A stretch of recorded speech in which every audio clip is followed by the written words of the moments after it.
620I is American law.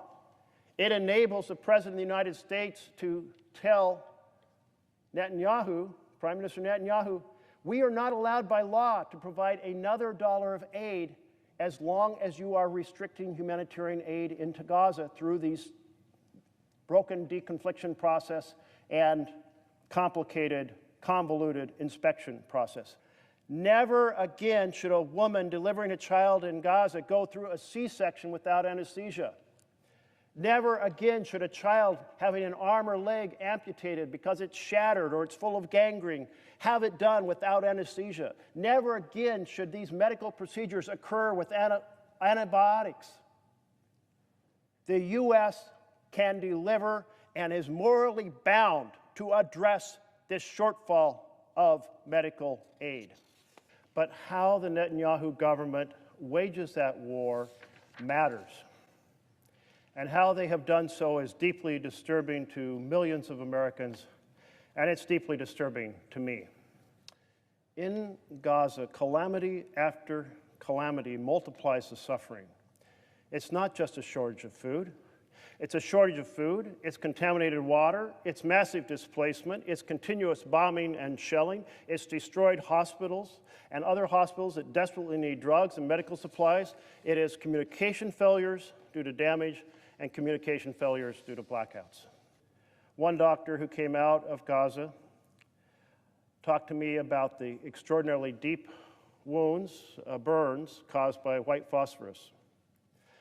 And he showed me pictures of those wounds. Another talked to me about, he was an orthopedic surgeon. He fixed broken bones, but he said he couldn't believe how many bones had been shattered by the blasts and how much untreatable trauma there was to individuals' internal organs.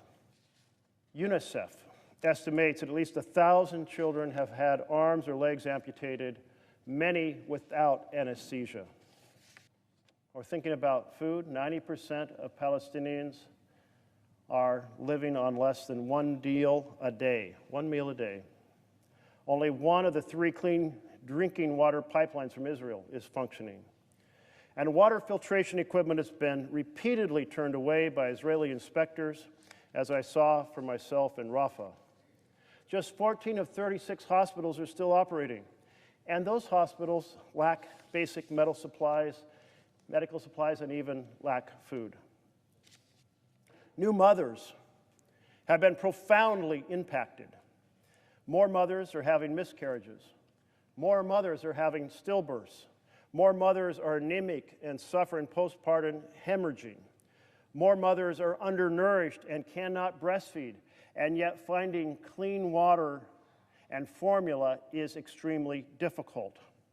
More than 150 UN workers have been killed in Gaza so far, the largest loss of life in the history of the United Nations. More than 300 additional healthcare workers have been killed. And due to injuries and displacement, the UN humanitarian workforce, which was 13,000 strong in Gaza on October 6th, has been reduced to 3,000 workers. The rest are injured or killed or refugees within Gaza itself.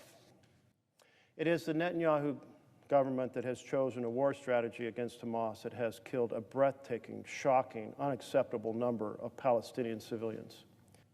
The world looks at our close partnership and expects the U.S. to do more than request that the Netanyahu government adopt a more targeted strategy against Hamas to reduce civilian deaths and injuries. So it's time that the United States move in a bolder fashion. Let's call it Plan B. Provision 620I of the Foreign Assistance Act reads, and I quote, "No assistance shall be furnished under this act or the Arms Export Control Act to any country when it is made known to the President of the United States that the government of such country prohibits or otherwise restricts directly or indirectly the transport or delivery of United States humanitarian assistance." Well, Senator Van Hollen and I certainly saw for ourselves the restrictions on the delivery of aid that the Netanyahu government has sustained for 100 days. a convoluted inspection policy, and a broken deconfliction process. 620I is American law.